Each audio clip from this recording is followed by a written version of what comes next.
You think you know about the World Wide Web. You think you've seen what's out there. You spend hours a day on it, navigating familiar landscapes of social media, news sites, and video platforms. But what if I told you that familiar territory, everything you can find on Google, everything you've ever bookmarked, is just the tip of the iceberg, a fraction? Some estimates say it's as little as 5% of the total web. So what about the other 95%? What's lurking in the cold, dark water below?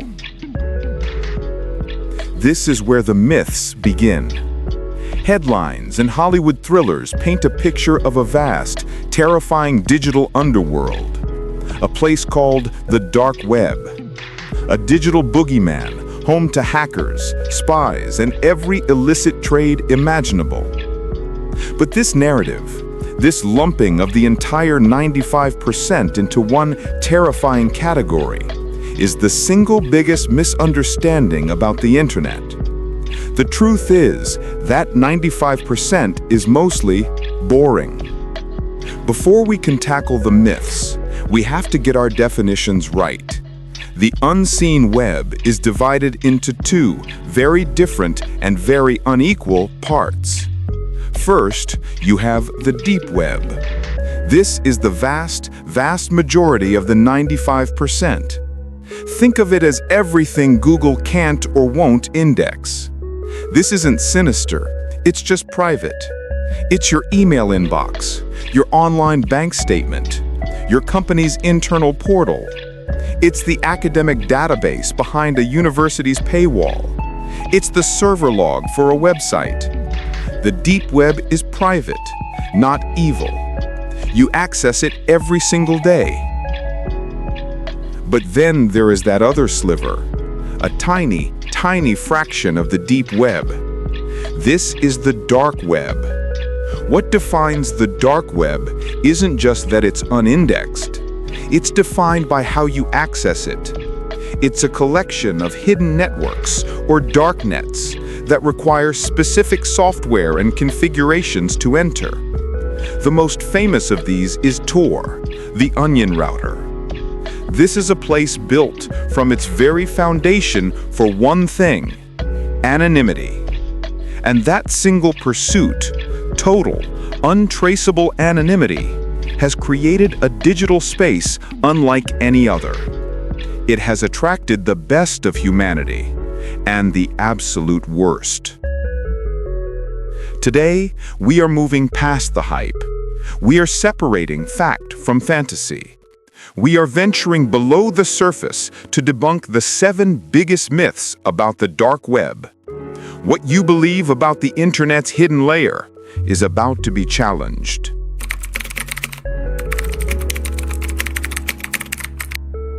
The first and most persistent myth is the one we just touched on: the great confusion between deep and dark. News reports, movies, even casual conversations use the terms interchangeably. This isn't just a simple mistake, it fundamentally warps our understanding of the internet's scale. Let's use an analogy. Imagine the entire internet is a massive city. The surface web is everything you can see from the street. It's the storefronts, the parks, the public monuments. Anyone can walk up and look at them. The deep web, then, is every private space in that entire city. It's every locked office, every apartment building, every private archive in a library's basement, every bank vault. It is unimaginably larger than the public streets. You need a key, a login, or special permission to get in, but the buildings themselves are on the map. You know your bank's website exists, you just can't see My Account. This is 90-something% of the internet. It's mundane, it's necessary, and it's infrastructure. Now, the dark web. Using this same analogy, the dark web isn't the collection of private buildings. It's a hidden network of tunnels underneath the city that connects a few secret, unmarked, windowless rooms.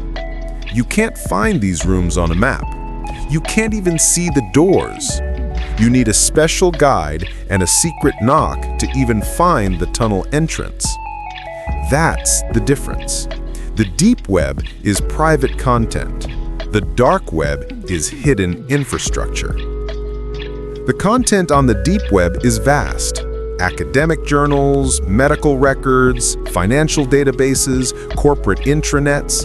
The reason Google doesn't index it is not because it's secret, but because it's either irrelevant to the public, protected by a password, or changes too quickly, like a database query. The dark web, by contrast, is built on an entirely different architecture. Networks like Tor, the Onion Router, or I2P, the Invisible Internet Project, aren't just websites, they are self-contained networks. Tor-based sites, which end in the onion suffix, can't be accessed by a normal browser like Chrome or Safari. You must use the Tor browser. This browser connects you to the Tor network, which is a global, volunteer-run system of thousands of computers, or nodes. It wraps your connection in multiple layers of encryption, like an onion, and bounces it between these nodes. By the time your request reaches the .onion site, not even the site itself knows where you came from, and your internet provider only sees that you connected to Tor, not where you went. This infrastructure is what makes the dark web dark. It's a shadow network built for anonymity. So why is this myth so harmful? Because when people hear the deep web is 95% of the internet, and they think deep means dark, they imagine a hidden criminal universe thousands of times larger than the one we know. The reality is, the dark web is tiny, but its impact, thanks to that anonymity, is incredibly disproportionate.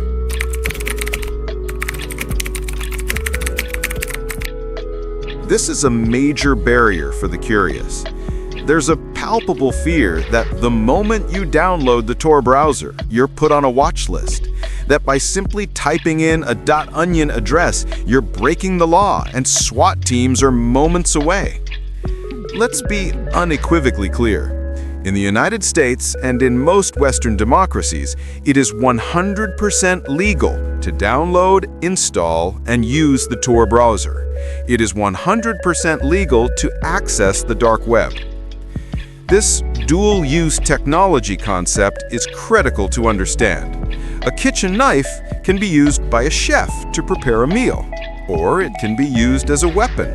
We don't outlaw knives, we outlaw murder.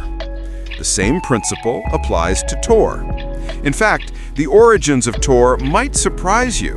It wasn't built by hackers in a dark basement. It was developed in the mid-1990s by the U.S. Naval Research Laboratory. Why?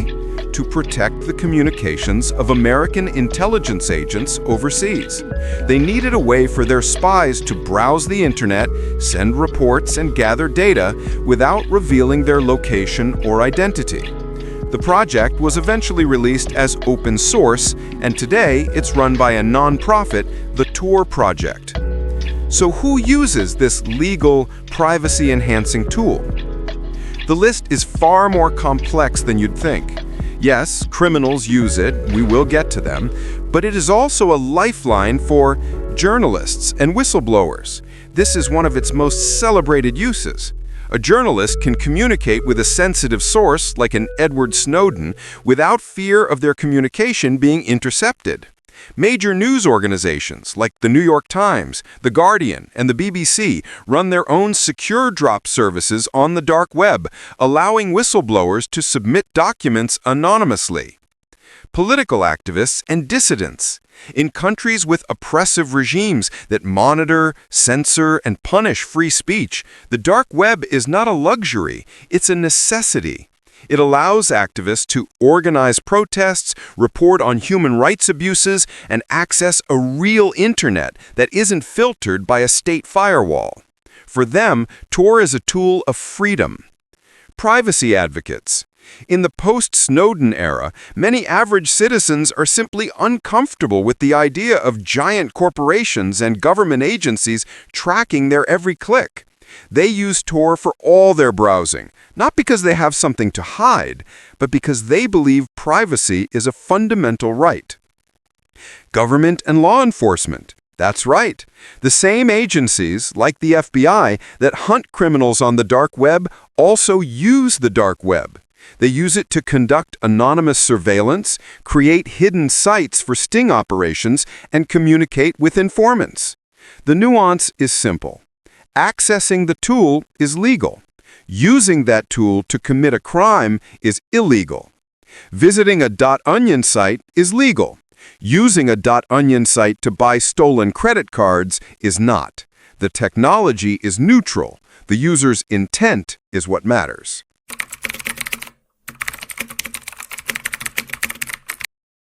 This is a direct result of myth 1. It's the bad math myth. If the deep web is 95% of the internet and the dark web is part of the deep web, then the dark web must be enormous, right? Wrong. It's microscopic.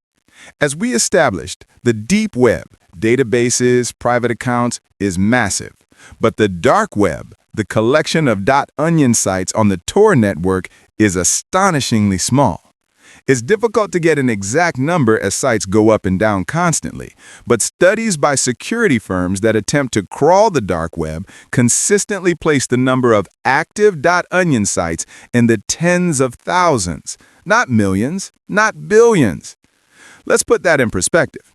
The surface web, the one Google indexes, is estimated to contain over 1.7 billion websites with tens of trillions of individual pages. The dark web is a rounding error.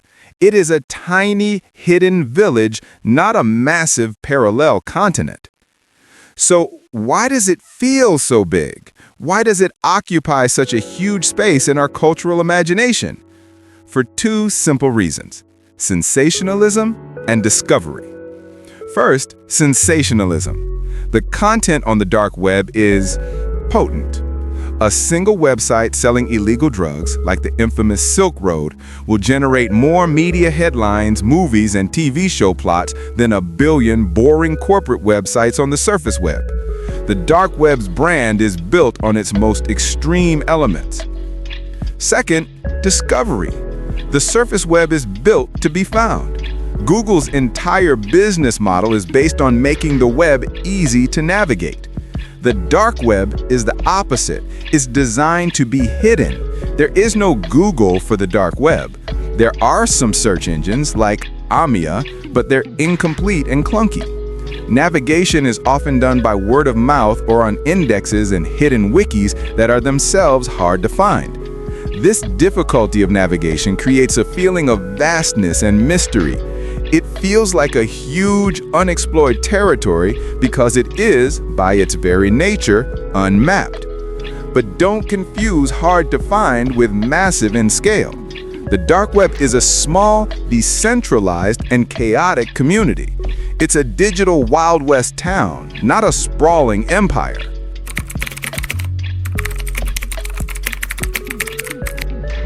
This is the digital boogeyman myth. The idea that by simply opening the Tor browser and visiting one .onion site, your computer will be instantly compromised.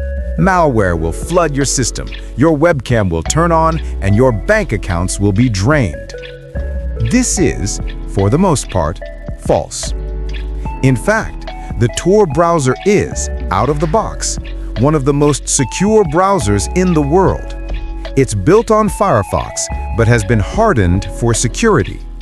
By default, it blocks most scripts, like JavaScript, from running, as these are common vectors for attack. It isolates all of your tabs, so one site can't see what you're doing on another. It resists browser fingerprinting, a technique sites use to identify you based on your unique combination of browser settings, plugins, and screen size. It deletes all cookies and history the moment you close it. You are arguably safer from common everyday corporate tracking and malware on the dark web than you are on the surface web. So how do people actually get hacked on the dark web? The answer, almost always, is user error. The danger isn't automatic, it's invited in. Here's how it happens. Downloading and opening files. This is the big one. You visit a forum, and someone posts a link to a secret file, a leaked document, or an exploit kit. You download it. You open it. It's malware. A keylogger, ransomware, a Trojan. You've just bypassed all of the browser's protections and willingly executed a malicious file on your own computer. Phishing and scams. The dark web is rife with scammers. You'll find fake marketplaces, fake login pages, and links that promise one thing but deliver another. If you enter your password from another site, or if you send cryptocurrency to a scam artist, you haven't been hacked, you've been tricked. Changing the security settings. The Tor browser comes with a default security level that is high. Some users, frustrated that a .onion site looks broken because its scripts are blocked, will lower the security settings. This is like unlocking your front door in a bad neighborhood because it's inconvenient to use the key. You are making yourself a target. Revealing personal information. This is the most basic mistake. A user goes to the dark web for anonymity and then signs up for a forum using their real email address or the same username they use on Reddit. They have just personally de-anonymized themselves. The bad neighborhood analogy from the sample script is perfect. If you walk through a rough neighborhood, you are not instantly mugged, but the risk is higher. You are more likely to encounter criminals. The same applies to the dark web. It is a high-risk environment. You are one click away from pages run by malicious actors. But the danger isn't a passive virus floating in the air. It requires you to make a mistake.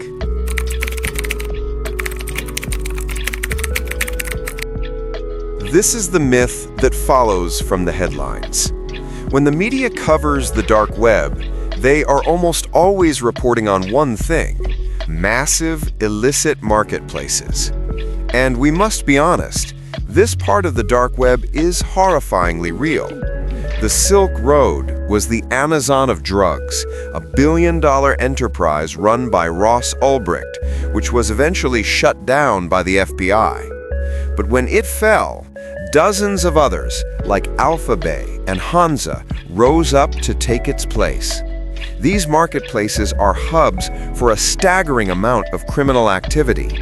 You can find stolen credit card numbers, hacked credentials like the user IDs and passwords for bank accounts, malware as a service, and, yes, illegal drugs and weapons. This is not a myth. It is a dark, documented reality, and it's a direct consequence of the anonymity a tool like Tor provides. However, to say this is all the dark web is a profound misrepresentation. It ignores the other side of the anonymity coin. Anonymity doesn't just protect criminals, it also protects the vulnerable. We already discussed journalists, activists, and privacy-conscious citizens, but the good side of the dark web is more structured than that. Consider this. Major news organizations, the New York Times, the BBC, and ProPublica all have their own .onion versions of their websites. Why? So that people living in countries that block their surface websites can bypass state firewalls and access real, independent journalism. Social media. Facebook has its own .onion site. This isn't for criminals, it's for users in countries where Facebook is banned, allowing them to connect with the outside world. Secure communication. Services like Proton Mail, a secure and encrypted email provider, have a .onion site. This allows users to access their secure email even if the main Proton Mail site is being blocked or monitored by their government. Intellectual freedom and libraries. The dark web is home to numerous digital libraries that host books, articles, and scientific papers that have been banned in certain countries or are locked behind prohibitively expensive paywalls. For a researcher in a developing nation, this is a priceless resource. The dark web is a tool. Anonymity is a tool. It is a dual-use technology in the truest sense of the word. To define it only by its criminal element is like defining the entire internet by its scam emails. The criminals are there, and they are a serious problem, but they are not, and have never been, the whole story.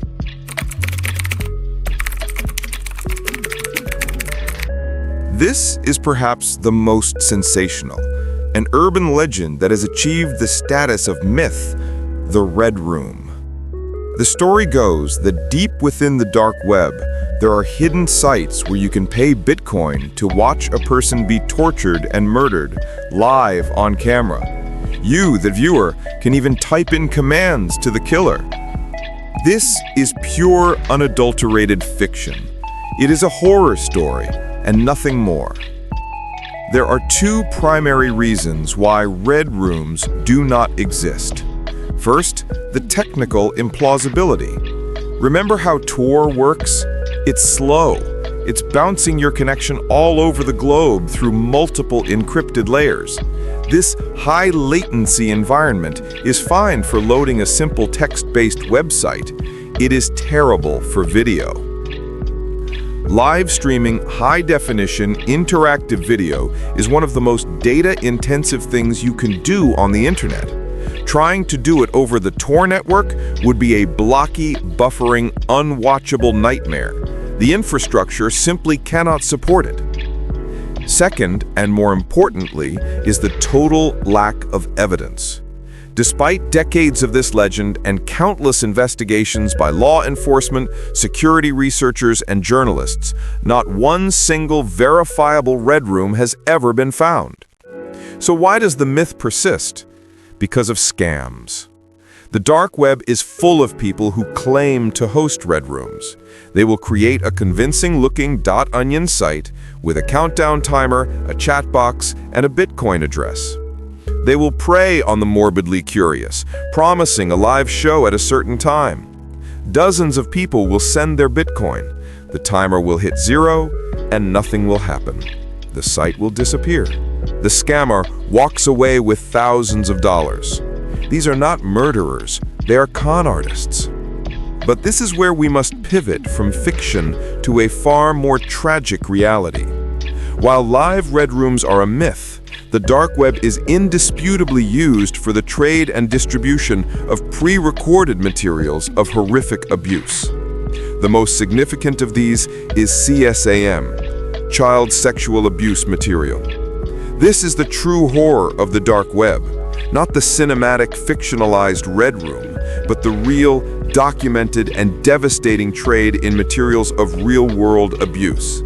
Law enforcement agencies around the world, like the FBI's Operation Pacifier, dedicate enormous resources to infiltrating these networks and hunting the monsters who use anonymity to protect this trade. The myth is fiction. The reality, in this case, is somehow worse.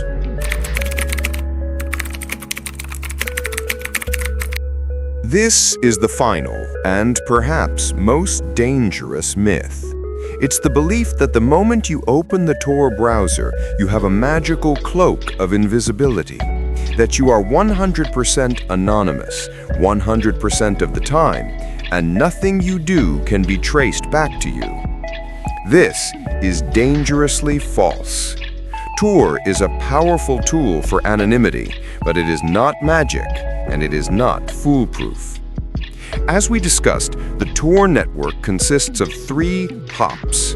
The entry node, or guard, this is the first computer your browser connects to. It knows who you are, your IP address, but it doesn't know where you're going. your final destination.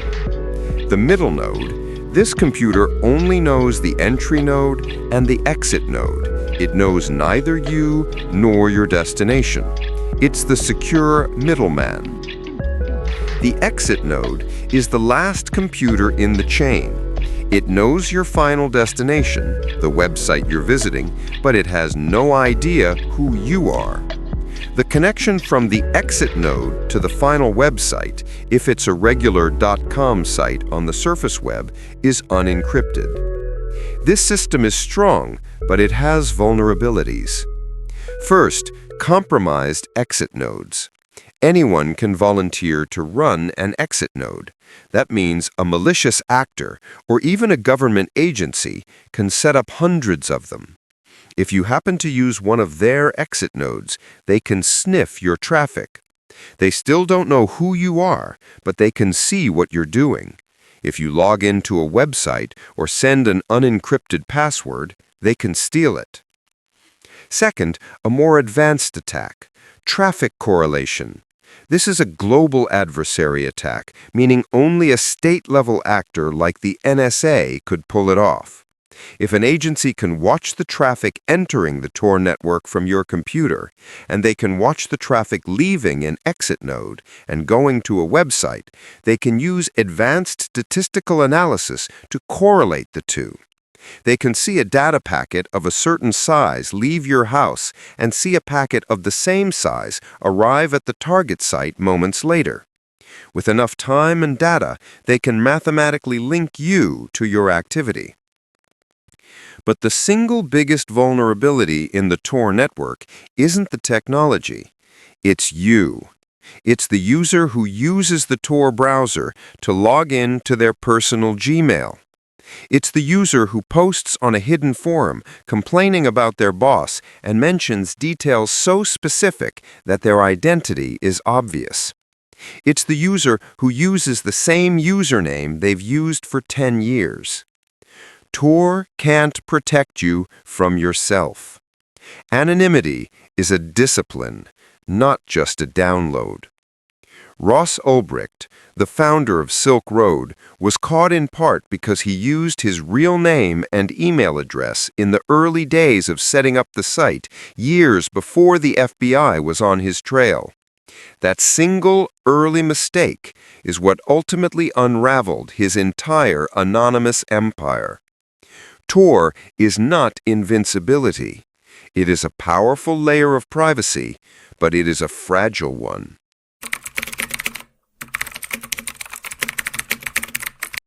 So we return to our iceberg, floating in the digital ocean. The image is the same, but our understanding has changed. The 95% below the surface is no longer a single terrifying mass. We see it for what it is, a vast, mundane deep web of data. And tucked inside it, a tiny, complex, and contradictory dark web. We've demystified it. We know it's not the same as the deep web. We know it's not illegal to access, even if its origins are in a government lab. We know it is tiny, not a vast continent.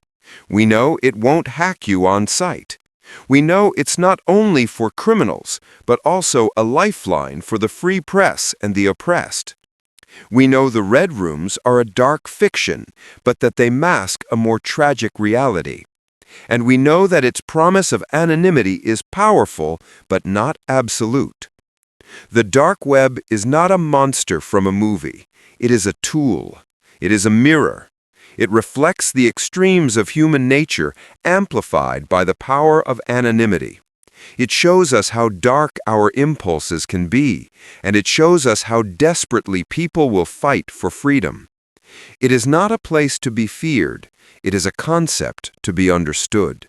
Because in a world of total surveillance and corporate tracking, the questions it raises about privacy, about security, and about freedom are more relevant than ever.